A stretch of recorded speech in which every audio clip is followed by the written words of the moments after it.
Petit coucou, je profite du beau temps encore. Donc c'est bien, c'est un très beau mois de novembre dans l'ensemble, même s'il y a voilà quelques jours de pluie. Enfin, il fait aussi beau qu'au mois d'août. Franchement, il fait pas froid, surtout quand on bosse dehors. C'est même mieux que l'été, à vrai dire, hein. C'est la meilleure période pour faire tout ce qu'il y a à faire. Donc voilà, je viens de faire quelques tuteurs entre hier et aujourd'hui, hein.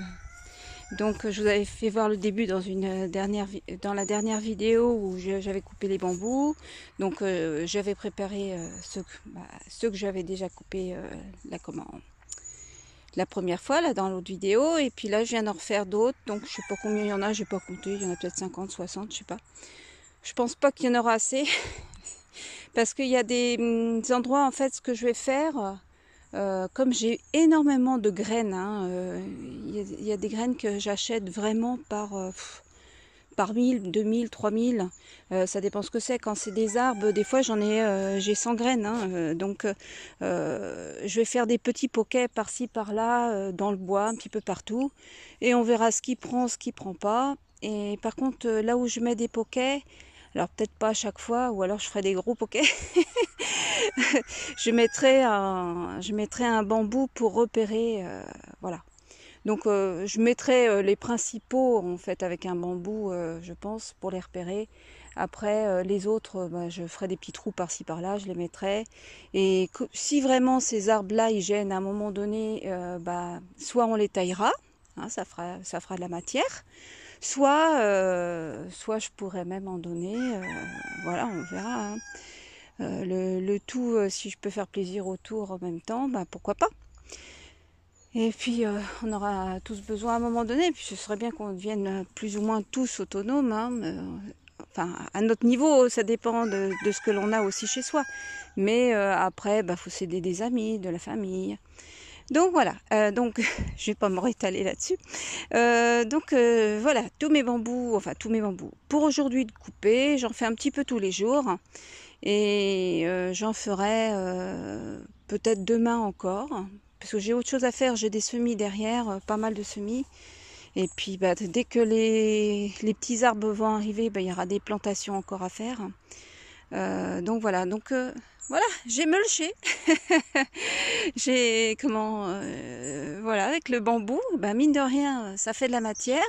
Et comme je suis pas prêt vraiment de planter ici, sauf au pire, si j'ai besoin de planter, j'ai juste à écarter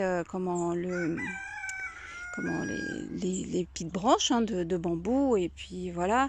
Parce qu'en plus il y a une bâche en dessous, donc non seulement j'écarte le bambou, j'écarte le foin, et puis pour aller trouver la terre, il faut que je fasse un trou dans la bâche. Donc voilà, c'est une bâche biodégradable, hein, qui va s'enlever au bout d'un moment.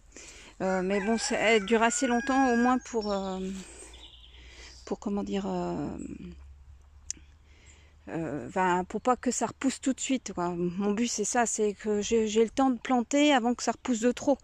Donc c'est pour ça que je mets un paquet de foin et tout dessus. Mais le problème du foin par rapport à la paille, c'est que le foin, alors c'est bien et c'est pas bien. C'est bien quand on est pressé, parce que le foin va s'éliminer plus vite.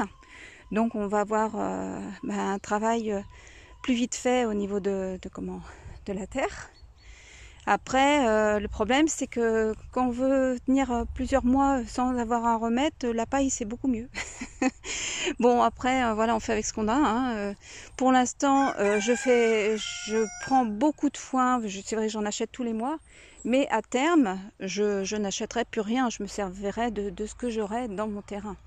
Là, c'est parce que je suis en préparation de zones de culture. Je n'aurai pas les zones de culture à préparer. Je n'aurai pas besoin de tout cet apport. Donc, c'est pour ça. Puis là, j'en mets des grosses quantités. Mais bon, à terme, les feuilles des arbres, ouais, surtout qu'il y en aura partout. Donc, puis ça se fera même automatiquement. Donc il y aura, parce que les feuilles sont plus longues à dégrader que le foin aussi. Donc puis ça fait un très bon paillis, les feuilles, hein. Il n'y a rien de mieux, hein, de toute façon. Comment se fait l'humus, hein, en sous-bois, hein, c'est bien des feuilles, hein. Donc voilà, il n'y a rien de mieux que les feuilles pour moi. Enfin, en ce qui me concerne, il n'y a rien de mieux que les feuilles. Surtout qu'en plus, là, je vais avoir des essences complètement différentes. Vous allez voir encore ce qui va arriver.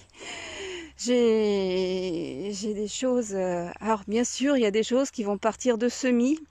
Donc il va falloir que j'attende quelques temps. Il y a des choses qui vont partir de petits arbres, enfin voilà, des petits plants, parce que bon, bah forcément, quand on en achète autant, on peut pas se permettre de les prendre grands. Et donc ce que j'espère, c'est qu'ils profiteront, parce que en les prenant petits, normalement, s'ils se plaisent, après ils profitent. Hein.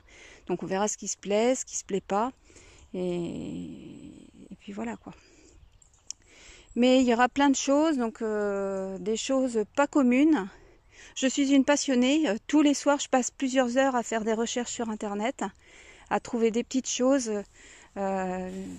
qui permettent de se nourrir et à la fois, ou alors faire du mulch, ou à la fois nourrir les poules, en fait, de façon à être le plus autonome possible. Et puis, il y a des choses que l'on ne connaît pas pour la plupart en France, dans des produits, enfin des produits, des plantes oubliées, des arbres oubliés, des choses qui peuvent pousser en montagne, qui peuvent pousser dans d'autres pays et qui peuvent aussi s'acclimater chez nous et qui peuvent être vraiment très intéressants. Donc, et qui, voilà, que l'on peut trouver plus ou moins facilement. Il y a des choses qu'on trouve facilement. Il y en a d'autres un peu moins. Après, c'est vrai que quand on les connaît pas, bah, on peut pas savoir. Donc, à force de chercher, on trouve. Hein, mais il faut chercher, c'est vrai. Il faut un peu chercher. Bon, après, moi, j'ai toujours eu l'habitude de faire des recherches sur Internet, y compris comment, dans les parties pas françaises. Hein, quand ça concernait ma santé, celle de ma fille, par exemple. Je faisais des recherches, voilà, que ce soit du côté anglais, américain, espagnol, allemand, enfin bon bref, un petit peu partout, russe. Voilà, Google Traduction ou autre traducteur, ça sert beaucoup. Donc voilà. Et ça m'a bien servi d'ailleurs. Donc voilà, bon bah pour l'instant, bah, c'est tout pour le paillis. Et puis mes tuteurs. Je vais continuer. Là, ce que je vais faire, je vais prendre des pots. J'en ai besoin de pas loin d'une centaine encore là avec les graines. Et encore en comptant que par variété, je mets que 10 graines. Toutes les autres, je vais essayer de les mettre par pocket, par-ci par-là, dans le bois, pas dans le bois, suivant ce que c'est. Ah, parce qu'une fois que je vais avoir fait tous mes semis, ce que je vais faire, je vais reprendre toutes mes graines, je vais aller vérifier où comment ces graines se plairaient le mieux pour qu'elles soient le mieux placées possible. Et une fois que j'aurai tout ça, je vais les classer et par nom et par comment dire voilà par comment dire petits groupes quoi, sous-bois, ombre, mi-ombre, enfin bon bref, hein, je mettrai des petits classements et comme ça je vais me promener après dans ma pelouse, alors pas aujourd'hui parce que j'aurai pas le temps, mais je me promènerai, enfin dans la pelouse, dans l'herbe, parce que là c'est plus vraiment de la pelouse, et puis je planterai par-ci par-là, partout. Et surtout que j'ai des arbres par la suite qui feront peut-être, enfin surtout un qui fera 30 mètres de haut s'il s'acclimate bien et si comment dire et s'il se plaît forcément, hein, s'il se plaît, si on lui coupe pas la tête, voilà. Donc après. Là, il y a beaucoup d'arbres qu'on peut, même si c'est des grands arbres, voilà, hein, si on veut en faire un bonsaï, on peut en faire un bonsaï. Alors, tous les arbres ne s'y prêtent pas, donc après, il suffit de regarder si on peut les tailler ou pas. Mais beaucoup d'arbres s'y prêtent, et puis au pire, ben voilà, ça fait du bois aussi, hein, là, moi, quand je regarde dans mon bois, si on se promène un petit peu dans le bois qui est là, bon, c'est qu'une petite partie du bois, mais voilà, dans le bois, il y a beaucoup de branchages morts. Hein, voilà, là, on est en train de faire du nettoyage en ce moment. Bon, on a un peu du mal à être partout parce que on fait des travaux en plus à la maison. Donc voilà, comme c'est nous qui faisons tout, hein, on fait pas venir. Nous, on fait venir aucun intervenant, on fait vraiment tout nous-mêmes. D'ailleurs, on a auto-construit notre maison. Donc, des plans jusqu'à maintenant. Donc, s'il y a des pièces à rajouter, enlever, enfin, voilà, c'est la plomberie, que ça soit l'électricité, enfin, on fait tout. Voilà. Donc pour l'instant, forcément, au niveau de la maison, on n'est pas en totale autonomie, parce que j'ai pas un homme, comme je l'ai déjà dit, qui est branché forcément là-dessus. Lui, il tient encore à son confort. Mais bon, il sera obligé d'y venir à un moment donné, hein. C'est pas grave. La seule chose, c'est que donc moi je prévois des petites choses derrière. Voilà, disons que j'ai troqué ma voiture, j'ai plus de voiture, mais du coup j'ai pris un camping-car où il y avait 2 panneaux solaires dessus. Je me suis dit que ça pourrait dépanner en cas de besoin. Et puis bon, bah le camping-car il nous sert pour l'été. J'ai pas acheté le camping-car que pour les panneaux solaires, hein. Surtout, en fait, j'ai fait d'une pierre deux coups parce qu'en plus on ne pouvait pas partir en vacances avec ma fille. Là ça permet d'emmener, on va dire, une petite partie de la maison pour lui faire ses soins. Donc voilà, c'est d'une pierre deux coups. Et puis au pire on aura les panneaux solaires pour recharger ce qu'on a rechargé. Parce que j'ai pas mal de lampes rechargeables, j'ai pas mal de choses à côté qui peuvent, qui peuvent servir. Et puis donc forcément ça ne vaudra pas une installation avec plusieurs panneaux solaires et autres. Mais moi, je suis pas très douée en technique. Enfin, c'est pas mon truc, hein. Autant manuel comme ça, là, il n'y a pas de problème, hein. Mais je suis incapable, hein. S'il y avait quelqu'un, à un moment donné, enfin bon, pour l'instant, je peux pas. J'ai trop de frais dans les arbres et tout le reste. Mais si un jour je pouvais acheter des panneaux solaires et quelqu'un pouvait me faire voir comment ça se met, il n'y a pas de souci. Même avec un plan, ça n'a jamais été mon truc, hein. Les plans, les machins, ça n'a jamais été mon truc. Autant les petits travaux minutieux, manuels, il n'y a pas de problème. Comme j'étais prothésiste dentaire, il n'y a pas de souci. Donc du coup, là, tu vois, j'ai travaillé 25 ans au labo, mais voilà, c'est pas mon truc l'électricité, que ça soit par le solaire ou pas. Donc voilà, voilà, peut-être qu'un jour j'aurai un bon samaritain qui viendra peut-être m'aider si je peux en prendre. Et autrement, bah, j'ai prévu, comme on n'est pas autonome en eau aussi, vous devez vous en douter, comme enfin, on n'est pas autonome en eau, mais on peut l'être très facilement. On a une grande toiture de 300 mètres carrés, voilà, qui est déjà reliée au bassin d'ailleurs.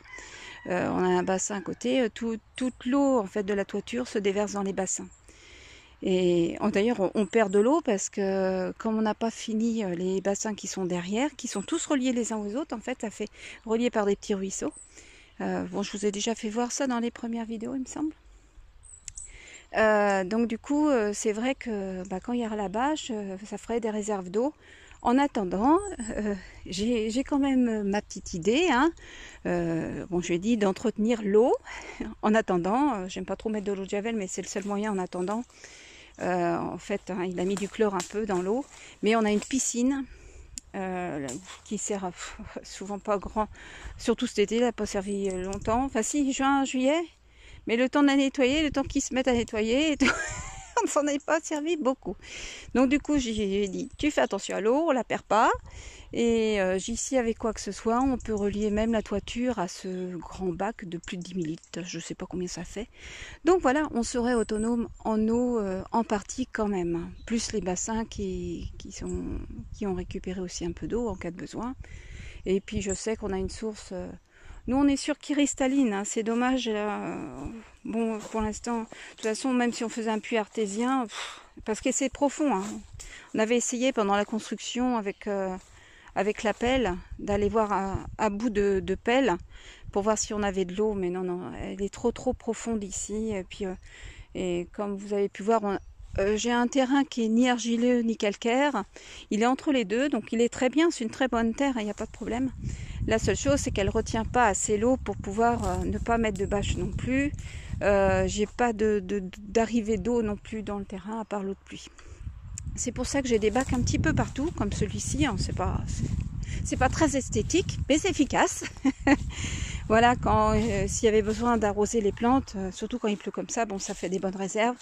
Après, c'est vrai que l'été, il faut faire attention, parce qu'il y a des moustiques. Donc après, on pourrait mettre des petits poissons dedans. Non, il vivrait pas, il faudrait mettre une pompe, il faudrait mettre pas mal de choses. Donc, mais bon, il y a des choses que... Mon homme, il a des pompes, il a plein de choses. Puis bon, il est aquariophile aussi, donc en plus d'être pêcheur. Donc il y a plein de choses qui... Il s'y connaît sur pas mal de choses. Donc si un jour on a besoin, voilà, on pourrait faire des systèmes Je sais pas, peut-être relié aux panneaux solaires. On arriverait toujours à se démerder. Hein. Voilà. Bon, je me suis encore étalée. Hein. J'étais pas partie du tout là-dessus. Je sais plus pourquoi j'étais partie en sous-bois d'ailleurs. Je me promène en même temps, je vous cause. Je sais même plus pourquoi je suis venue là. À la base, j'étais venue pour quelque chose. Ouais, je pense. Hein. Ah oui, c'était pour les branches mortes. Puis en fait, je me suis étalée. Ouais, voilà, tous les chênes, en fait, regardez, toutes les branches qui tombent là, entre les deux, là, moi, je peux encore planter. Bien sûr, il y a beaucoup... il y a beaucoup de nettoyage à faire, mais il y a encore de la lumière pas mal qui rentre. Donc je peux encore planter ici. Je peux encore pas mal planter. Là c'est pareil. Donc je vais faire des poquets un petit peu partout là. Je vais foutre des arbres. Ben, il y en a avoir partout. Puis bon, bah, si ça prend de l'ampleur, ben voilà, ça servira pour la cheminée, pour mulcher, voilà, pour tout ce qu'on aura besoin. Donc voilà, en attendant, on a des petits tas un petit peu partout. J'ai acheté un broyeur, mais ça serait bien qu'on soit deux pour le faire, parce que faut élaguer un petit peu les branches, ça va être chiant pour passer dans le truc, je pense. C'est mon premier broyeur. Puis bon, en plus, c'est pas un truc super... faudra y faire attention. J'ai pas payé super cher. Donc voilà. Mais bon, il était bien noté, alors on verra bien. Bon, sur ce, bah, je vais retourner à mes semis. Je vais prendre des pots au passage. J'en ai pas loin d'une centaine à prendre. Des assez profonds parce que c'est beaucoup d'arbres pour les racines. Et puis, puis après, je sais même pas si je vais en avoir assez. Puis, s'il me reste des bouteilles, je vais regarder parce que toutes les bouteilles, je bois de l'eau en bouteille en ce moment. Et je garde toutes les bouteilles aussi pour planter. C'est normalement, je ne bois pas d'eau en bouteille, je filtre mon eau. Mais là, ça me fait d'une pierre deux coups, puis ça m'évite d'acheter trop de pots. Ça coûte moins cher comme ça. Système D. Donc voilà, et bien écoutez, je vous laisse, j'arrête de discuter, et puis je vous dis à plus tard. Allez, salut! Contente, je viens d'aller voir mes topinambours, hein. J'en avais pas beaucoup, il y avait 4 pieds. Mes premiers topinambours, j'en ai laissé plus de la moitié en terre. Donc forcément, pour l'instant, c'est pas énorme. Hein. C'est un début, ils sont beaux. Ils sont beaux, puis en plus, ils vont pas être trop durs à éplucher. Enfin, éplucher. Moi, je les épluche pas. Hein. Je les comment... La peau est pas très épaisse hein, sur le topinambour. Hein. Moi, j'épluche pas. J'épluche rarement les légumes. Ça dépend ce que c'est, mais j'épluche rarement les légumes, sachant que les vitamines sont quand même dans la peau. Il faut éviter le plus possible. Par contre, je vais prendre une brosse et bien les frotter. Donc, voilà. Puis, je vais les faire pour ce soir. Voilà. À plus tard. Donc voilà, ils sont propres, ils sont même très très beaux. Hein. J'ai pas mis longtemps à les nettoyer, ils sont vraiment très propres, hein. Il n'y a pas de terre de reste dessus. Donc après, je vais les couper en petites rondelles, hein, en petits morceaux, et puis je vais les faire à la poêle, mais on peut les faire aussi à la vapeur, hein, de différentes façons. Pour ceux qui ne connaissent pas le topinambour, moi ça fait des années que j'en mange, hein, avant d'en avoir dans le terrain. Pour ceux qui ne connaissent pas, ça a le goût d'artichaut, de fond d'artichaut. Donc c'est vraiment très bon. Alors il peut y avoir quelques petits désagréments au départ, au niveau intestinal. Mais c'est très bon pour la flore intestinale. Donc oui, ça peut donner des gaz. Mais par contre, c'est très sain. Donc écoutez, je vous conseille d'en manger. Si vous n'aimez pas, tant pis pour vous, vous perdez vraiment quelque chose. Voilà. Moi j'aime beaucoup, je regrette de ne pas en avoir plus, mais bon après, voilà, on ne peut pas demander au début, avec j'avais pas mis grand chose, donc c'est normal que je récupère pas grand chose non plus. Donc petit à petit, en fait, à chaque fois que j'en récolte, j'en remets en terre, et puis j'espère qu'à force, j'en aurai de plus en plus, hein.